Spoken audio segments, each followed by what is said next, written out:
તો ગાઈસ આજે short video એટલા માટે બનાવી રહ્યો છું હું કે હમણાં હાલ ગયું ચંડીસર કે મતલબ કે આ તો ખતરનાક પોપટ થઈ ગયો આપણા હંગત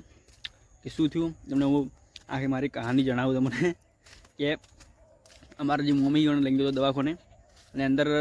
મતલબ કે મારા મમ્મીને ફોન કર્યો એટલે હું એક ઠેલી હતી એમાં વડિયું હતી પોચ કે જે સોયાબીનની આવી એટલે બાર બાઇક કોરી મારી પડ્યા હતા અને વચ્ચે બાઇક મિલ્યું હતું મેં અને વલગાડી જો અંદર દવાખાના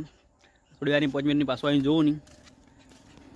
અને પાછો વળતો આવીને જોવું ને દવાખાનાથી બહાર આવીને જોવું નહીં તો ઠેલી જ નહીં પછી ઘડિયાળ મેં જોયું કે મતલબ કીધું કોઈ માણસ લઈ ગયું કે શું થયું ખબર ના પડી કોઈ પછી જે વડિયું લાવી દુકાનવાળાને પૂછ્યું મેં હોમે દુકાન હતી ભાઈની એ દુકાનવાળાને પૂછ્યું કે ભાઈ કોઈ ઠેલી મારે અડી તો કોઈ ભાઈ એટલે કે ગાય આવી 2 વખત તો કે 2 વખત મેં કાઢી તો કે ત્રીજી વખત આવી એટલે ઠેલી લઈને જતી રહી તો આ તો કંઈ સારું કર્યું કે વડિયું હતી કદાચ કોઈ ઇમરજન્સી એવું સામાન બીજો હોય કે જે આટલા એરિયામાં ના મળતો હોય બહારથી લાવ્યો હોય તો આવું થાય તો થોડીક વાર રાખવી પડે એટલે તમે પણ ખૂબ દાડો ચંડીસર બીજા આવો તો ચંડીસર ગમે તે જગ્યાએ થોડીક વાર રાખવી ગાયોની કારણ કે કોઈ પણ એવો ઇમરજન્સી સામાન હોય તો મતલબ કે લઈ આવતી રહી તો થોડીક તકલીફ પડે આપણને